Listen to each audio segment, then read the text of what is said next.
ladies and gentlemen, it's sexy time. And I say ladies because you all know you show this to your girlfriends, your wives, your sisters, your moms, all the people who are important in your life. Because if there's one thing that just shows that you are a man of the world, it's a 32 team, single copy, contract salary cap league on myfantasyleague.com. I mean, it's the greatest thing going on in your life, right? Right, RJ, right? I After we do the podcast, my whole family has listening and watch parties for every podcast. So yes, I mean, standing 100%. room only too. There's no Yeah, way. Like I had to move to a bigger hotel room to make sure I could fit the entirety of the hotel in to watch. They're gonna try and keep it down back there as we're recording, but they couldn't resist the excitement. They heard we were here. They heard we were recording, and word just traveled just through the hotel like like hotcakes. yeah. The view count that we get is not reflective of how many people actually watch. I mean, we're at zero right now, so I mean that's a good place to start. Um, anyways, welcome everybody to our most recent podcast here. Hope you guys enjoy it. But what we want to do this time is really jump into some of the turnover in the league. We've got a couple new owners, which we want to welcome. We've had a ton of trades happen, which we want to talk about, and we want to kind of talk about what's on the horizon for some of these teams. You know, one of the new teams has completely turned themselves over because, well, it's Goose. And that just happens whenever Goose gets a hold of a team, even after he's had a hold of a team for a while. So, again, we'll go a little bit into what we like, what we don't like, some of our favorite recent deals, and just whatever general jackassery we get into. So, if you're watching and want to jump on, by all means, drop me a note and we'll get you on here. Otherwise, we hope you enjoy listening in. But yeah, so RJ, I think we've got three called new owners, right? Yes. 2.5, if you want to say that. We have technically he's a new owner, but a very experienced person in this league, and two owners that seem to be really active, and that's a great thing. Yeah, especially for the teams they're taking over. So, as mentioned, so Gustav, I guess is his name, is why we call him Goose. Former Bears owner. After taking a year off, the bug bit him again, so now he's moved over to the AFC East, thankfully, as far away from me as humanly possible. So I don't have to play him twice a year. But has taken over the Chiefs and has just gone into full on sell mode, and it's a beautiful thing because he's making the deals happen. He's getting the pieces he wants for him, and he's really turning the team into his kind of team. Of I'm going to have 40 guys who score points. Six of these guys are going to go off. I'm going to put up 200, 220 every week, and on weeks when my team goes off, you're fucked. So Yep. that's what's Yeah, happening so far. he's certainly gotten his hands on it and turned it into a goose team, minus maybe a couple of uh bad contracts that'll be falling off relatively soon. Like I like it. Um, I I want to see how it is like as the final piece because we're used to fully fleshed out goose teams like what the Bears was, and that was a pretty ridiculous team. So I'm interested to see how this one, once the rebuild or reshaping is complete. Yeah, and again, it's very much an interim team, like you said. He's gone after a lot of influx contracts that go either way. The Daniel Jones contract and situation there. Davis Mills, if he hangs on to his role there. James Robinson, with folks not exactly knowing what's happening in Jacksonville and the split that's going to be with him and Etienne next year. N'Keal Harry, former 105, falling from Grace New England. Does he get a new role, a new job next year? Jimmy Graham, when he was on the field, he was a magnet in the end zone, but wasn't on as much. The leading touchdown catcher for the Browns this year. I don't know if you knew that off the top of your head, David Njoku.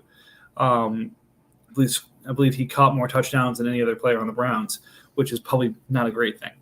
But then, yeah, just a deep, diverse defense of those kind of guys. Nobody's making a ton of money, and it's going to be a very efficient point per dollar team. Yeah, I mean, like I like it. Um, there's some certain players that are just very goose-esque players, like Jimmy Graham, who will still give you some decent weeks, sparingly, but will give you decent weeks for the money that you invest in him. I'd imagine he's probably going to let him fall off, and we'll see him go somewhere else in free agency. But Oh, and 5 first-round picks also doesn't hurt the process. So yeah, he's getting his kind of guys. He's going to get those picks. And for those who haven't been in a draft with Goose before, it's fun. He'll find his guy. He'll find his spots. He knows who he wants to take, and it's just fun. It's fun to watch him navigate it. It's a completely different type of dance than I end up doing, where I'm trying to dance around, get the players I want while not having to cut all of my team because of being up against the year cap. Goose is going to take the guy at 20 that he was going to take at 10, and you have to guess where he was, who his guy was, and when he was going to take him. And you know what? Have fun guessing because he's got 3 of them. So it's, again, a lot of fun to play. It's fun and challenging to play in leagues with Goose. He's very active. He makes a ton of trade offers. So this league is tailor-made for an owner like him. So we're really happy to have him back. Yep. Yep, and that's probably the nicest thing I have ever said about him and will ever say about him this year. So, I mean, we got some good content here for him to at least rewind and say, hey, Mike, remember when we were friends? No more Goose compliments for the rest of the pod. Well, I mean, let's start looking at some of his trades, and then we can start really trashing him a little bit. Because, again, at face value, at current value, current assessments, I would say, a lot of the deals he's made, and there have been 21 of them, have not exactly been at what I think we would call market value. So, again, we talked about some of these last time, I think. But, his deal giving up Miles Sanders, Jerome Baker, and Chris Barnes. What he flipped those pieces into makes it worth it. But at the time, it's kind of like, really? Marcus Davenport, Jamin Davis, and Harrison Smith and the Chargers first is value for that? But he flipped it into stuff that worked. He's got, a 1, 2, and a 3 for Ekubom and Schwartz. He's got Mills, Harry, and Judy, and Young for Justin Jefferson. Again, he just has continued to flip, continued to take the pieces that he's gotten and get them into the pieces that he actually wants while accumulating value here. And he's got a lot of risk on the roster, but he's got the picks to back it up. So if things break badly for Mills and Houston decides, you know what, we're keeping Deshaun Watson, Mills head to the bench. Or, you know what, we're trading Deshaun, and one of the picks we're getting from that, we're going to go draft the quarterback. The stock becomes worthless. If not, he's got a starting quarterback on a non-first round pick for pretty damn cheap. So if things go well for him, he's got a highly evolved asset. If they don't, he's got a very reduced in price asset. But again, I won't go through all of the trades here because there's so freaking many of them. But as mentioned, it's starting to look like a Goose team with a ton of draft capital to continue to round it out. So, it's not going to be a fun time to be the AFC West. Nope. Sorry. This division has quickly gone from just Matt hoping that there was somebody else that'll log on this month that's a division mate to 4 active and competent owners, which is really interesting. Interesting. That's probably a reason we haven't heard from Matt. I think he had kind of his funk, and we had kind of the spite joint of the podcast for People's Champion and stuff like that. But I think he's kind of looking at this whole situation just like, God, I hate this. I hate this so much. Yeah. I mean, he's not wrong. Like, I probably would be in the same boat. Yeah. So again, it's going to be fun to see Goose continue to remake this team and flip these guys and get somebody and flip them, or claim somebody off of waivers and flip them. He's done that a few times. So I don't expect him to stop anytime soon, but it's a lot of fun. And again, drives a lot of activity. So like I said, I appreciate having him back. Jumping over to let me think here. Who's our other 2 new owners? We've got Seahawks and Texans. Let's stay in the AFC and go over to the Texans. So we talked about the Texans a good bit last year, primarily at the deadline and right after the deadline, and especially after the end of the season, because this franchise was going to have some tough choices. They made the playoffs this year by the skin of their teeth. They made it, right? Or did they just miss? Was that the team that got knocked out in the last week? It may have been. It was. No, I think he made it. I think Titans missed. I don't know. It's one No, of the Titans won the division. Oh, Titans won the division. Okay, Mhm. so maybe the Texans missed. So, anyways, on the verge of making the playoffs. Josh Allen's due a huge extension because of the Pro Bowl, and he's got a lot of large contracts of the valuable players of worth providing points for him this year. To try and figure out what to do. Do you trade Josh Allen and rebuild that way, or do you try and shed those contracts and either rebuild around Josh or rebuild with Josh? It's a really interesting thing to look at as a franchise because I don't think he has his first this year. And it's a question of how do you rebuild or how you get over the hump with a lot of veteran guys, a very premium blue chip piece in Allen, and going around that. And in some cases, it's worked. I think, for example, Raiders and Ravens are two examples of players who teams have been able to have some success with it recently. Other teams, it's very difficult. I mean, if you look at, and this is no offense to them because it's like I said, it's hard to do. But like, look at what Broncos was trying to do last year. Look at what Jags is like in the midst of doing. It's tough to have the blue chip asset in place and then continue to build around them because the pieces you have to get that blue chip asset, it's tough to replicate without having a ton of picks or otherwise to backfill those. So Texans, I think, has smartly taken their time to feel out the league a little bit, understand a little bit more of what the rules are, what the value is, et cetera, and is more diving deeply into freeing up the cap space on his team rather than making any major decisions yet. I think whether he decides to keep Allen or trade Allen, having the $50 million in cap space available provides him a lot of options. So in terms of what he's done so far, he got David Godchow from the Browns and my 22 fourth for Jonathan Allen. Then moved Godchow with a third and a bunch of big contracts, about $40 million worth of 3-year contracts for 32-plus-year-old running backs to drop those off his contracts so he doesn't have to take a cap hit there. So a third and a productive young D tackle for $20 million in cap space. And then a fourth with, I want to say, $15 million in contracts to the Chiefs to dump those there. So he's given a third, a fourth, and a productive young D tackle to chop about, $35-40 million off of his cap. I think he's got about $50 million right now. So in terms of extensions, he should have the space to make them if he needs to. The question is, what then? Oh yeah, at 53, he has enough to pay Allen. I don't know if he has enough to pay Roquan yet.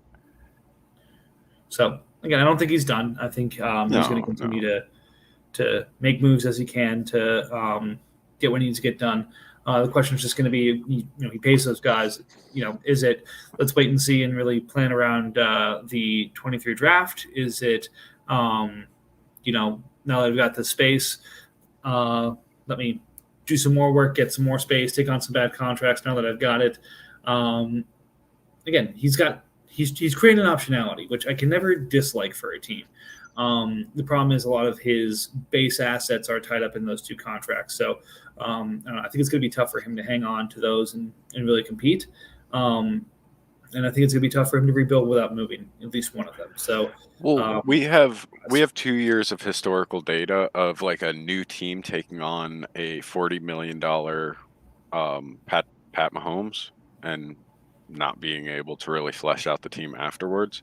So I agree. Like that's from like us looking at it from like I've seen this show before. I've seen this episode. It's gonna like it could potentially go the same way.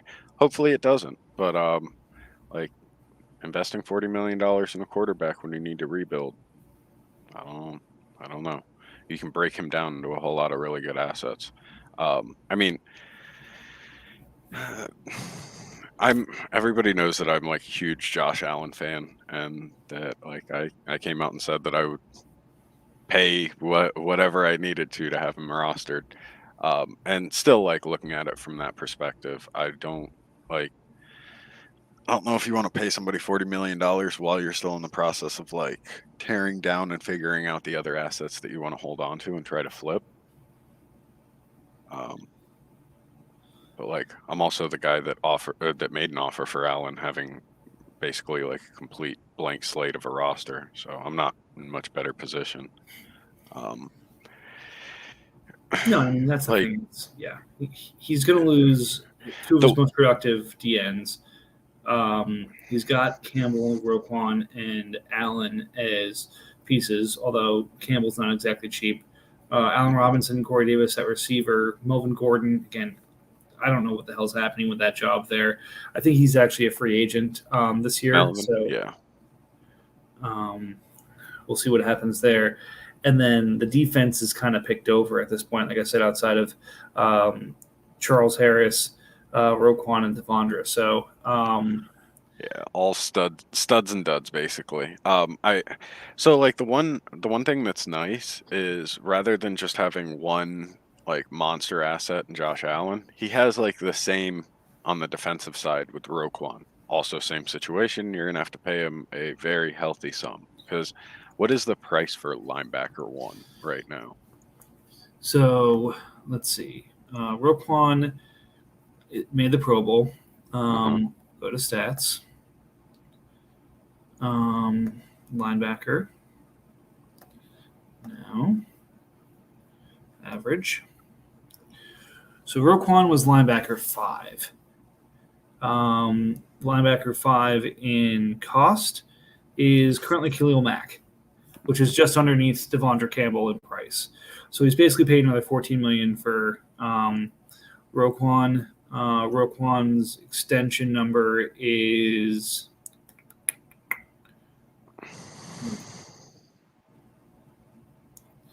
I should have this at my fingertips already, but I'm not a very good podcast host. Roquan's extension number is $9.8 million. So again, this is one of those where hindsight's 2020. I get that. If you got a shot at the playoffs, you got a shot at the money. You take the shot at the playoffs and the money. Like I'm not going to fault old Texans for anything of that. That said, had he said, "Look, I'm not going to make it," flipped Gordon and maybe a couple of other pieces that he had at the time for thirds. Well, we're talking about old Texans owner at this Texans, point. Who had already exercised a 5th-year option on both Allen and Roquan. Like, freed the space you needed to. I think you probably only needed $20 million, and extended both guys before they hit the Pro Bowl. He would have saved current Texans owner, I think, something on the regard of $30 million. So, well, I mean, now that old Texans owner's gone, I guess I can say this, but you mean like he should have, I don't know, traded me Solomon Thomas for free because he was $9 million and not very productive? Yep. No, exactly that. Like these are things that, right. Again, I'm pretty sure, because I don't think Texans has their first this year. When we have to trade picks, we have to pay the years in advance. Hopefully there's either a discounted or a free ride for current Texans this year, because he's having to pay for the sins of the father here a little bit. So, he'll make this team his own. He'll figure out how he wants to move forward with it. I think, the commissioners have done a good job of giving him some starting advice and putting him in touch with a couple of owners who can help advise a couple of things there. But I think he's doing all the right things. Take your time, figure out how you want to take the team. Give yourself the flexibility to do what you need to do. But again, don't wait too long, because when we hit rollover, time's up. So if you don't have some of these extensions done by that point, it's not going to be a good thing. So a little bit less than a month to get your money in order and extend the valuable ones.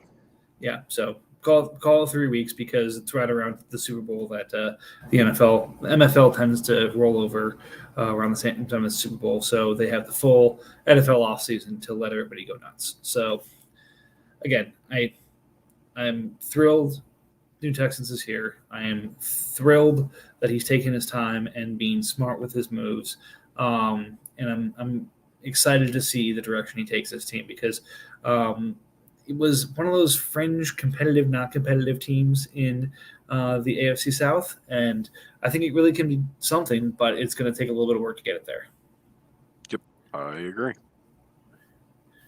All right, let's move over to the NFC, where just the humanity, the Seahawks. We have an active owner who's active in chat and has a sense of humor about things. I mean, old Seahawks was not always attentive to some of the things going on in the league, and probably a little bit more reserved and more, I don't know, if it's a family man or kind of that kind of thing. But personality just may not have been the perfect fit for the league. So we wish him well. That said, new Seahawks is here, and he's coming at it with a vengeance in terms of getting ready to tear the team down. I don't think he's going to tag Taysom Hill again. Again, anything could happen, but I think he's going to try and tear this down and rebuild in the draft the next couple of years and make the team his own. And he's already started doing it.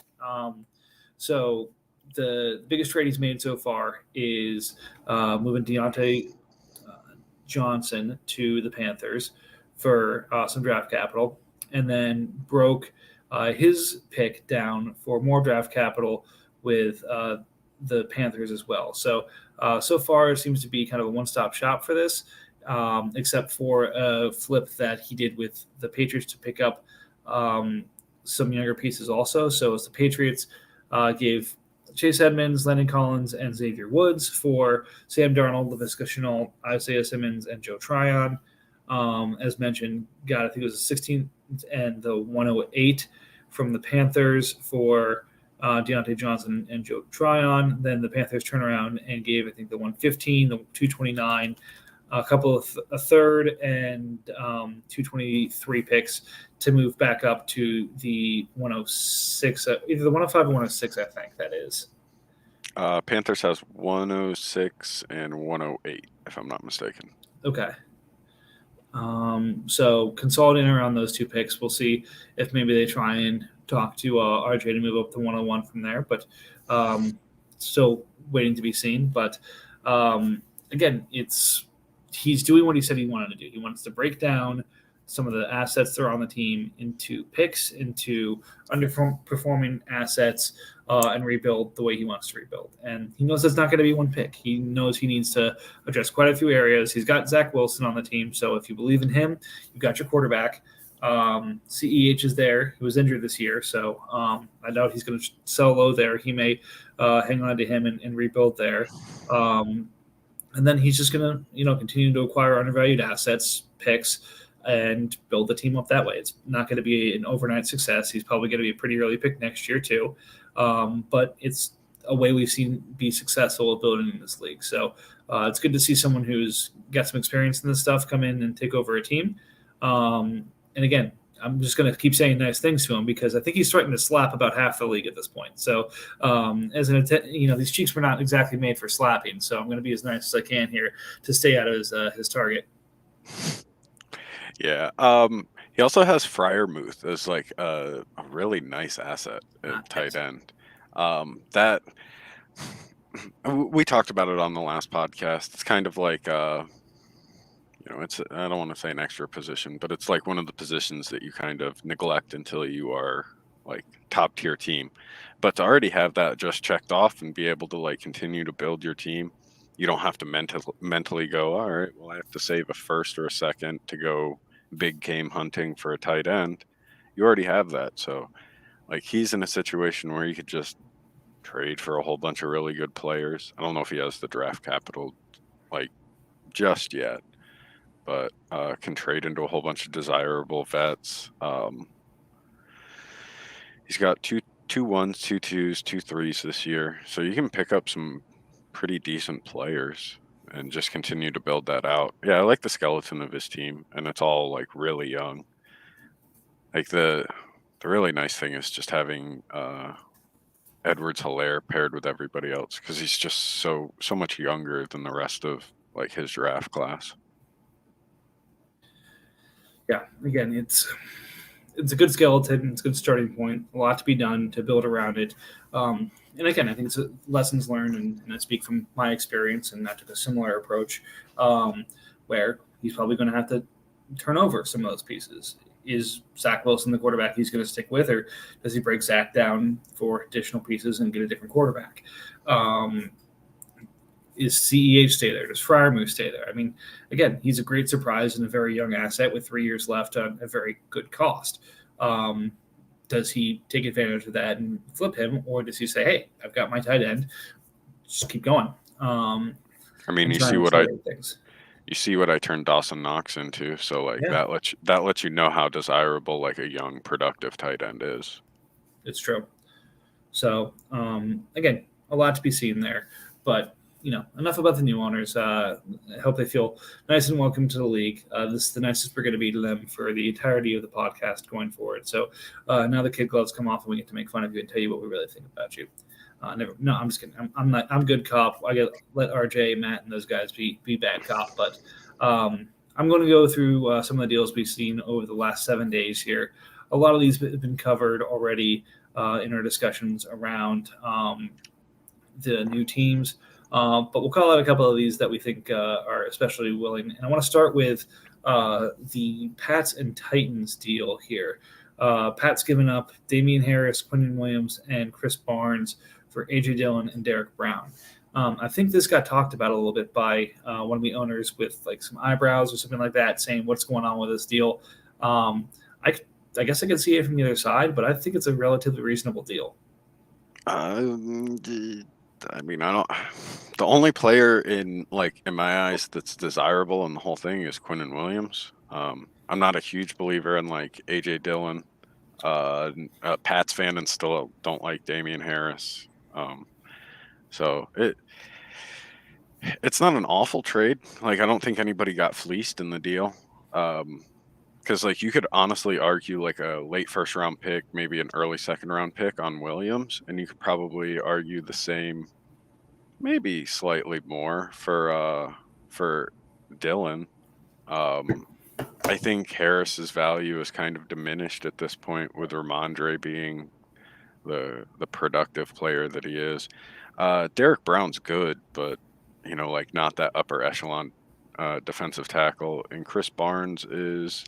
If I'm not mistaken, he's unnecessarily expensive for how good and young he is. Yep. So yeah, I think it's a lot of good pieces going back and forth. Yep. But again, I saw some eyebrows raised on that one, and I mean, just frankly, I think it makes good sense. So then the next one is around the Chiefs and the Ravens. Chiefs giving up Fletcher Cox, Jeff Okudah, and the Bills first, which is the 131 this year, for Dare Ogunbowale and James Robinson. One of those rare times we saw the Chiefs give up a first, but in this case, picking up James Robinson, who is on just an absurd contract because of where he was taken in our draft, but because of his production at taking time on because extending him is going to suck. Yeah. And with Travis Etienne maybe being healthy next year, no one's quite sure the role. But that being said, if he ends up in a similar level of production as he's had the last 2 years, that is a steal for that production. So it's a wide range of outcomes. Like we said, those are the kind of players that Goose loves, especially at a low price. So I get it. But again, it's interesting. I was interested to see what his price was going to be, and I think that's a decent price for him. So correct me if I'm wrong, but Robinson's Achilles tear had they weren't able to diagnose on the field, similar to Akers when he went down on the practice field, something that they weren't able to physically diagnose. And typically you can with an Achilles because you don't feel tension. Right. So fingers crossed if that's the type of thing that happened and it's a partial tear, we might get him back next season like at a reasonable time. I still think he's a really good player and skilled, and I think assuming that Etienne keeps the role that they kind of had earmarked for him, like Robinson will still get goal line work, will still be, the running back. He won't obviously he'll come out on passing downs, but I like that. I still like Robinson even with the Achilles. Fletcher Cox, like he's probably going to be retired by next season, so I don't think his value really like should be added into this deal. I like Okuda, but he hasn't done anything in Detroit. He also tore his Achilles. Maybe that's why he didn't do anything. Well, that was early in the season. I think that was week 1 or 2. So he's been recovering for some time. That said, he's a corner, so fast twitch is a big thing. Oh, I just say that in the sense that he wasn't even the top performing young corner last year for him. That's true. And then the Bills pick, yeah, that's fine. Was that 31st pick overall? Yep. So again, 131 for Robinson and cap relief. I think makes some sense. Yep. Next one is one of the bigger boy trades that I saw eyebrows raised, not because of, oh my God, I can't believe we made that deal, but like big boy deal. So Titans got McCaffrey for me last offseason, near the beginning of the offseason. And now, beginning of this offseason, kicks his off with trading McCaffrey and his 4th-round pick for Javonte Williams, the Giants' 2nd round this year, and the Chargers' 2nd round next year. So 2 seconds of Javonte Williams for Christian McCaffrey. If you would have told me last year that's what he was going for, I would have slapped you. Instead, here we are. Javonte Williams, I think, in many circles, being rated above Christian McCaffrey in terms of dynasty running back, which I think is a little bit premature. But that said, Titan saves himself a bunch of money, gets a couple picks in the process. McCaffrey at $14 million is a heck of a lot more tolerable than him at $28 million. And if he can put back a healthy season for a full season, I mean, it's a big if because of the last 2 years, but the talent's there. It didn't go anywhere, and I think people forget how young he is. Last I checked, 25? he is 25 years old. So in 2026 for next season. So it's not like he's about to hit 30 and on the backside of his career. Like, man's got some time. Well, I mean, so 26 is one of those like scary ages for a running back, but it's like scary for the running back that has 1,000+ carries by the time they're 26. Christian McCaffrey's utilization paired with his like injuries, he hasn't really been beaten into the ground. There was 2-3 seasons of like high utilization, but he wasn't like that in college. I mean, he was, but like he wasn't 80% of the touches for his team. Right. I don't know, and you mentioned it earlier, like they are roughly the same, like number. One's probably the 3rd, like dynasty running back, and the other one's what, 5th, 4th. Like they are the 2nd tier of running backs, like behind Jonathan Taylor and like I guess you could say Derrick Henry. So like Javonte and 2-2s for Christian McCaffrey. Like I personally feel like the Titans came out the winner on that one, getting Javonte in the 2s. But I also don't think the Giants made some horrible decision. Yeah. The 2-2s kind of let you know that like there was a 1 at some point probably discussed. Don't know if the Giants actually have a 1, but at least like I would assume, and then broken down into 2-2s. So like that, I like the trade for both sides, like especially Giants, who is like adamant about I'm going to make another push this year. Like, do you want Javonte, who like we haven't, not that we haven't seen it, just he hasn't gotten the hasn't gotten the workload to like translate into the production, or do you want the guy who has basically won a league before by himself? Right. And again, that's the other thing is Javonte is very high on dynasty stuff because the expectation is he's going to be the lead back there and not really have anyone with complementary guys there. The downside is new coach, new quarterback probably, and a new system that goes with that. Right. I think there's overwhelming expectation that if Rodgers or Wilson are moved this offseason, one of them is ending up in Denver. Yep. If that's the case, does Javonte Williams fit in one of those offenses the way that he fit in the Fangio and other systems? Probably not as seamlessly. I think he's still going to get plenty of touches, plenty of carries, still be probably in the RB1 conversation. Again, I'm saying that hedging probably more than I need to. But that being said, I think that's a lot of risk that is built into that. So I see the 2-2s as necessary because I don't think Rule's losing his job this year, and we've seen what he can do in that kind of system.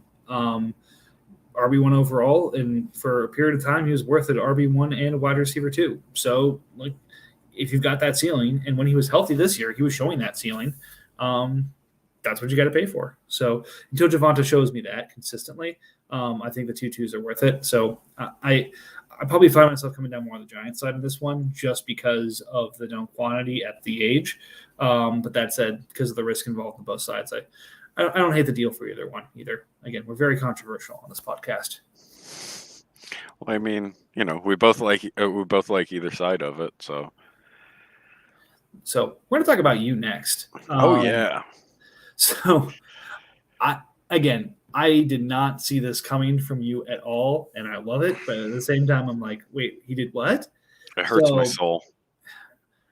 Broncos giving up Mike Williams and Washington's first, which I think is in the mid-20s, for Dawson Knox, and the Denver second, which should be in, I think, the mid-teens. Yeah. So moving back about 20 picks in the draft to go from Mike Williams to Dawson Knox. I honestly really love this for the Broncos. I know from where your team is, you've got to keep kind of recycling and turning over assets, but I really liked having Dawson Knox locked in at that price, especially attached to Josh Allen for the next couple of years.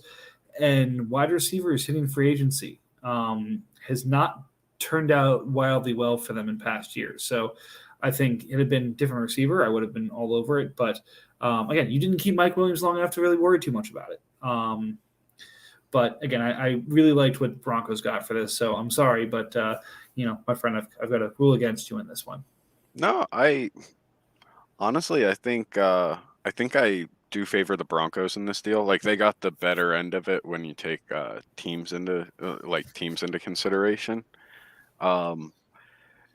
Like, when you look at it before I traded off Mike Williams, there's no reason for me to be bringing on somebody that expensive going into free agency. It's just not like a really reasonable gamble. I mean, I took it as like, I'm just going to be gambling on this. But like the Dawson Knox, we mentioned it about Freiermuth. Like, it's, really desirable to have a cheap, like, productive tight end.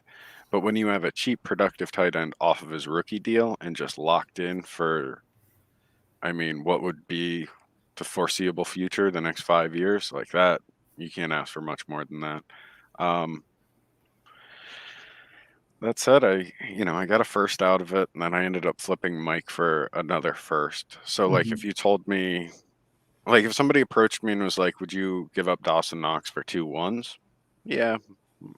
Most of the time I probably would, depending on this, given the situation that I'm in or that I put myself in. So yeah, I'm fine with it as the person selling off and not getting the better end of it, because I still ultimately knew that I would get pretty decent, return. No, again, I think that makes sense. And like you said, just kind of connecting the deals. Williams in a fourth getting flipped for John Bostic, which was a salary dump, a 3 and a 1. Again, makes perfect sense. And kind of looking back at the what led up to this. So to get Dawson, you acquired Dalton Schultz. Do you want the full rundown? Because I have it mentally. So I'm doing that now. So you absorbed Todd Gurley with Schultz to get Ebron and the Chargers second. So you paid a second to get Schultz.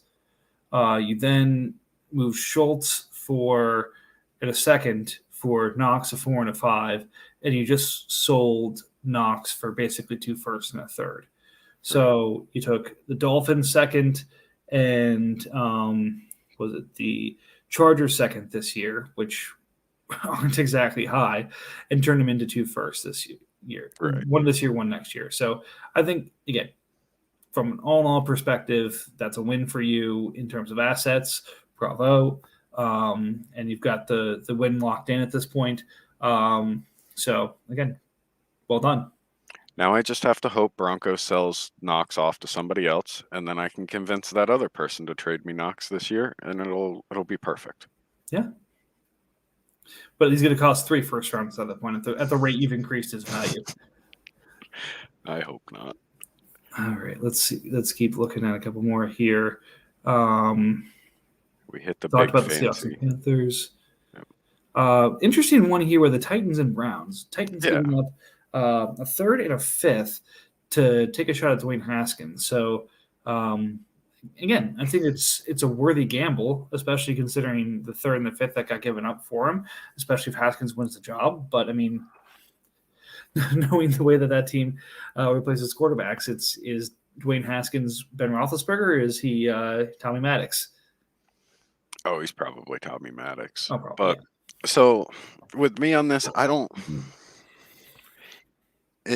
I believe Titans has like a reasonable amount of picks, or at least more than just his draft class. So he has some to play with. With that said, I probably am not gambling thirds. Because what is Haskins worth if he doesn't win the job? Nothing. Nothing. So you wasted the third. I'm cool with like throwing away some 4s and some 5s on some chances like that. When you start to get into the third and you start to realize like I gotta have starting defensive tackle for a third round pick. Mm-hmm. I'm probably not doing that. I mean, it's 323, so you're starting to get a little thin at that point. That's true. So I also don't like Haskins. I don't like that whole situation. It has draft pick written all over it to me. Historically, we can go back. We can see that it's either an atrocious bridge quarterback or a young quarterback that they use a pick on. right. So again, and Haskins or Rudolph could be that atrocious bridge quarterback, but Haskins wasn't the guy this year, even though he had every possibility for times when Rudolph was starting to jump in there and seize the job, but couldn't. So again, I don't think it's a high probability bet, but with a 323, there are worse bets you can make than the one he made there. So for sure, won't trash him on it, but again, it's interesting. And again, it's a fun gamble because what are we doing here if we're not having fun and gambling on some of this stuff? Yep. A couple of taxi thefts, bunch of goose exchanges back and forth. I like this Chiefs Giants trade, for both parties involved. I just thought that was a solid trade all around. So Carl Lawson, who was looking pretty good, is at a really good contract. A third and a fifth for Cam Jordan, who's a little bit older, on also a good contract, and Quez Watkins. Yeah, I think Giants was looking for wide receiver depth. Downgraded his DN contract to something a little bit older, but who may have been a little bit more productive recently. And again, a 23 third of his own and a 23 fourth of the Browns. That's not a huge price to pay for that. So I agree. I really like this deal. So this might be a little bit of informational gems for the new owners, but there are wide receiver 3s and 4s in this league that, though they're not super valuable as far as trading, they provide a huge benefit to your team.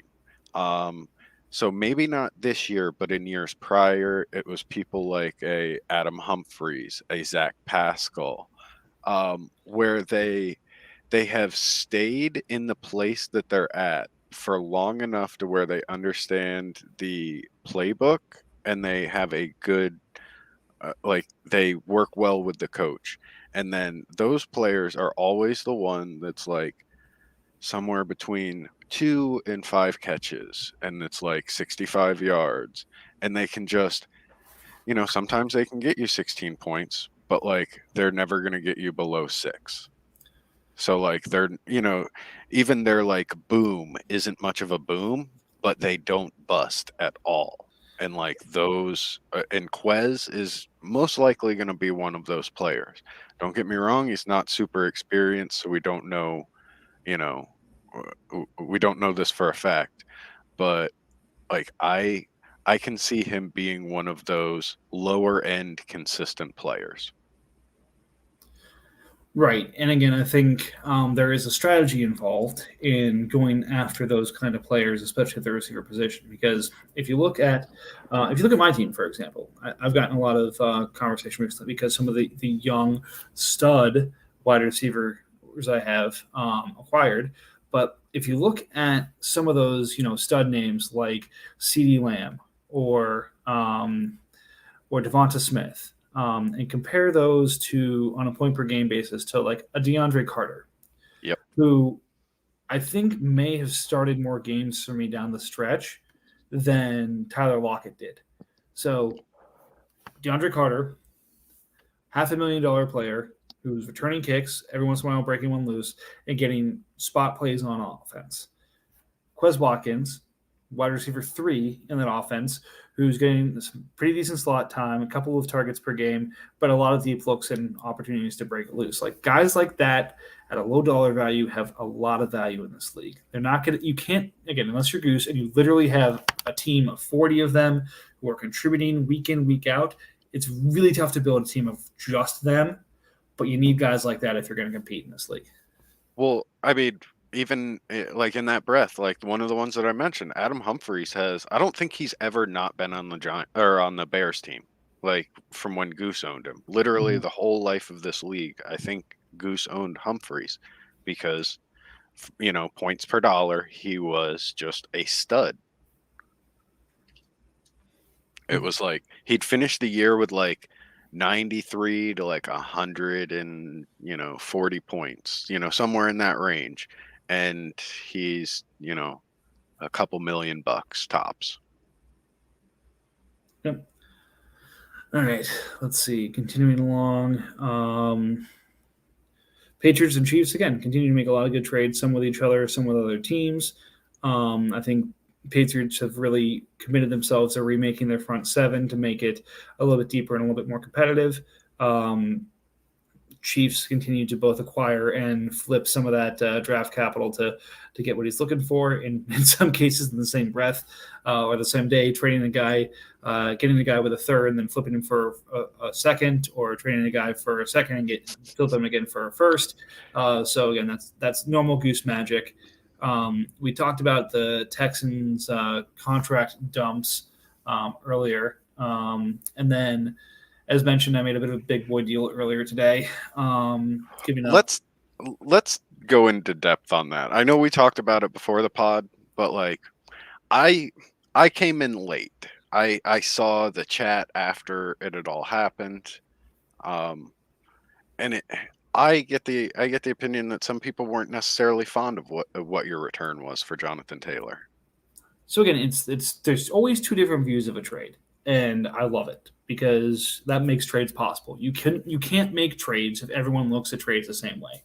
I've always said, and I'll continue to say it, if everyone had the same valuations, if everyone had the same opinion on trades, we wouldn't be able to trade. It'd be really freaking boring, especially for someone who trades way too much, like me. But Jonathan Taylor, without a doubt, I don't think anyone can dispute, is the most valuable asset in this deal. No question. RB1 this year, in the running for MVP, on his rookie deal still, with 2 more years on his rookie deal before even his 5th-year option gets exercised. And who knows what 5th-year options are going to look like at that point. So stability in his 2nd year with 2 more cheap years at that production level. Now, that said, him and Bobby Wagner, who is starting to get a little bit, long in the tooth, highly productive. I think one of the top 10 linebackers for sure this year. But starting to get a little bit longer in the tooth. I took Taylor and Wagner and gave them to the Raiders for CeeDee Lamb, Darius Leonard. Sorry, I flipped away from it for a second. Darius Leonard, the Falcons' 2nd-round pick, which is the 232 this year, and the Raiders' 23 first-round pick. So basically what I'm doing is taking Taylor, who is the RB1 and one of the most valuable, if not the most valuable dynasty asset probably in the league right now. Again, contracts debatable. Bobby Wagner, who was a relatively expensive but very productive older linebacker, turned it into CeeDee Lamb, who is also from the same draft class as Jonathan Taylor, and I think taking the pick before him, so on the same kind of payment schedule. Darius Leonard, who is already on his second deal because he was a second-round pick. Expensive, but not as expensive as Wagner, and far younger, 232, and the Raiders first. So I very well could just be, getting cute, as Bengal said, or this is just, me turning over assets and getting younger. So I think people have come down on both sides of who got the most valuable piece in the deal, and all he had to do was get a little bit older and a little bit more productive at linebacker. Raiders. Who got a number of pieces in the deal who could produce and continue to provide valuable backup depth? Vikings. So I think it's one of those classic deals that both sides got what they wanted. Both sides got good value for the pieces they gave up. I obviously prefer my side of the deal, but I think there were quite a few number of owners in chat, and for good reason, that came down to the other side saying, holy cow, if I knew Taylor was available for that, ... Yeah, I still don't know if I would have paid that for Taylor.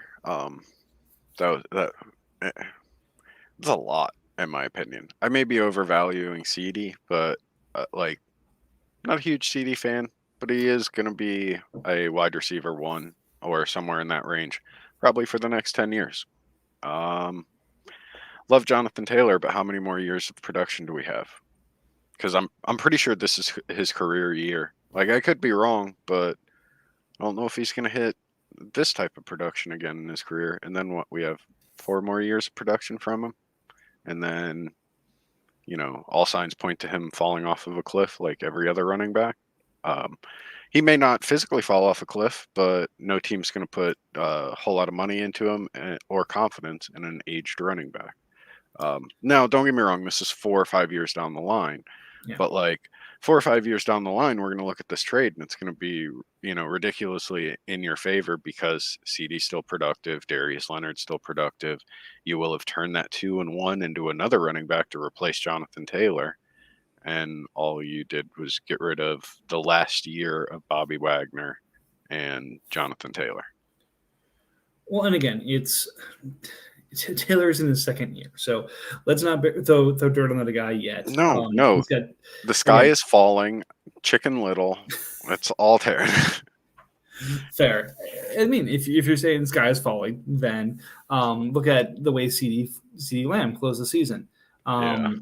He had a good game against the Saints, and then 17, 11, 12, 10 in his last couple of games, and then not a great showing in the playoffs. So that, especially when Gallup got hurt, is kind of like, so what's going on with this offense? Again, a lot still to be seen. But that being said, like I said, I was happy with my side of the deal, but I don't think Raiders walks away upset here because now he's got Aaron Rodgers, Jonathan Taylor, pretty solid defense still. He's missing a couple of pieces, but still has some draft capital to go fill those in. As you mentioned, the AFC West is starting to look very scary with Matt being the perennial, Broncos rebuilding, Goose there, and now juggernaut of an offense in Las Vegas. I keep trying to say Oakland. It'll be the same thing as it took me like 2 seasons to get from San Diego to Los Angeles. So, I still say Vegas. I still say San Diego a lot of the time. So when you look at that trade and you just look at the Raiders roster, his team's disgusting, and I understand why he did that because he did not have that production at running back. But as it shows in the previous trade with me, you can go out and buy that production at wide receiver. He did that with Mike Williams, which made CD kind of an asset that could be moved for a more desirable position with production. And I love that idea. He got another productive linebacker back, but it's not like he's lacking at linebacker. He's a beneficiary of picking up Al-Shaair earlier in the season for, I want to say he gave me a 4th or a 3rd, something of that nature. And now he's a stud starting linebacker that's probably going to have that job next year. Very possibly. So, again, I think, and the other thing is, if you look just at his team, it's one thing, but if you start looking at some of the pieces that are on IR as well, again, I have no idea what Auden Tate's role is going to be in that Cincinnati offense going forward. I think he might be kind of a bit player, but at that price tag, I think he's a free agent. Oh, well, then maybe not there. Michael Pruitt had points in bunches. Ronald Darby has had flashes of being a really good corner.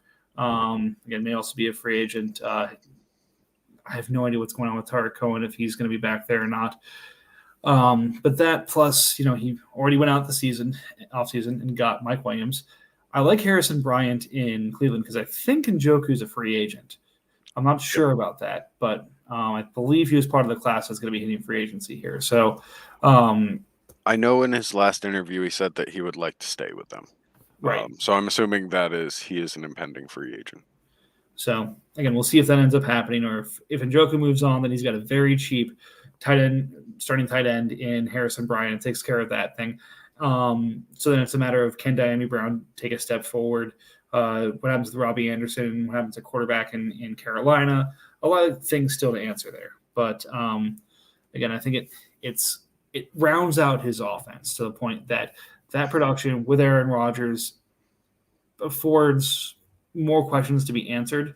I don't think he's done adding to it, especially with what he's still got, but a long time to go to be able to fill in around that. And that's not a bad base to have, especially, unfortunately in that division, you need that or else you're just not going to compete. He still has the Bears first, so he can take one of the talented wide receivers that slides down that far, or he can just trade it for a currently productive player, probably a wide receiver. Also, he has Monty Rice on IR, so his linebacker position just gets better. Yeah. Because with all of the expected exits at linebacker in Tennessee, Rice is going to slip right in and take a starting job. Yep. And again, hopefully Josh Sweat recovers fine. I was very sad to hear about his situation. Hopefully that recovery goes swiftly. But I know he's both a player that I've had, you've had, and we both really liked. So hopefully he bounces back well also. And then last but not least, we had the most recent trade, Buccaneers and Patriots. And again, this is one of the ones kind of like what you had talked about earlier of deals you really like. This deal I really liked for both teams. So Bucks got Godchow in a throw-in taking on Burkhead, Ingram, David Johnson, and as part of the third round, and Godchow being the payment to take on $40 million in these running backs. So he had a value on him when he took him on there. Pats had been in trade discussions, trying to get a first rounder for Harold Landry. That's what he thought Landry was worth and wanted to get him. And this was kind of that perfect storm of, I'm not going to give you a first for him for Landry. I'm not going to give you a second for Godchow. But if you give me a second and Landry, I'll give you a first and Godchow for him. New England really wanted a D-tackle and has been kind of saying who's selling a D-tackle. And Landry fits right in with the Buccaneers. So it's one of those things that's just like sometimes you work at it, you look at it, and you end up at the right trade. And I think this was the right trade for both teams. Yeah, I like it. So Patriots was looking for a first, and I'm kind of shocked that it took so long for Landry to go for roughly a first. He's a really productive linebacker. He fills up the stat sheet. He gets a decent amount of tackles. I mean, nowhere near somebody that's 100+ tackles, but he gets a lot more than what you would assume a 3-4 outside linebacker is going to get. Well, the 12 sacks helps a lot too. Oh yeah, though that's to be expected at his position. It's the extra, you'd expect 29 tackles. It's the extra, 18 tackles that just really, take him from a 160-point player to a 200-point player and really hammers home that value for him. Well, and the big thing is the biggest part of his value, which is again one of the things that I didn't have a first to offer, so I didn't go after him, but he was in some discussions. But the big thing there is he's already on a second contract. He's locked in, so he is a young player, still I believe on his real life rookie contract, locked in at a $4 million a year deal, making 200 points per year when he's healthy, 12 sacks per year kind of player. That is a linebacker 1/2 that you need if you're going to be a competitive team. So, bar none, like it. If you've got depth at the linebacker position like Patch does now, then it makes sense to move that for another spot, especially after Pat's turned over Quinn Williams. But that being said, I think it's one of my favorite deals I've seen so far. Yeah, I can agree with that. But, well, we finally made it to an hour. We had the last couple of podcasts where I feel like we were done like 20 minutes or 30 minutes because either we didn't have enough trades, we didn't have enough to talk about, it was the playoffs, we didn't necessarily dive into too much, jackassery. It's good. It's good to get past the hour mark with you again, RJ. It's a beautiful thing. Maybe next time we'll have some people join us because as much as I love just doing this with you, it's a lot more fun in a group setting. Yeah, I agree. Hopefully after we log off of this, some people will hop on and maybe talk some trades with us. Well, I mean, the after hours is the place to go if you're trying to make some trade action happen. So it was fun because we peaked out at like 5 or 6 viewers at one point. We're at 2 right now. So we're up from the 0 we were at for the better part of the podcast. So who knows? Maybe YouTube will start throwing me some free things here. But maybe that means a couple people are interested in jumping onto the after hours and making some magic happen because if not, I'm going to be trading you Trey Lance tonight. So will you stop teasing me with that? You are the freaking worst. All right. Well, I'm going to have my heart ripped out by RJ a little bit more here. If you guys are interested in talking trades, feel free to jump on. We'll be going at this for a while. Otherwise, we hope you guys enjoyed it. Again, welcome to the new owners. We love what you're doing with your team so far. I look forward to you continuing to grow and continuing to learn about the league. As in general, if you have any questions, I mean, don't ask me to be completely objective if it involves me because I'll try, but I can't do it. But if it doesn't involve me, by all means, go ahead and ask. And have fun. That's the most important part of this. RJ, anything else you want to say? I mean, the same goes. You guys, the majority of the league knows you can reach out to me, whether it's a player I want or not. I have no problem with being impartial and missing out on things. So if you always want a neutral opinion, ask one of us. Well, from the location of neutrality, undisclosed, because we've got all of the live studio audience behind us who somehow behave themselves the entire podcast. I don't understand. So I'm going to log off and go sign some autographs. But if you guys want to talk trades, I'll be back in no time and we can get to it. But once again, thanks for watching and have a good evening and a good week.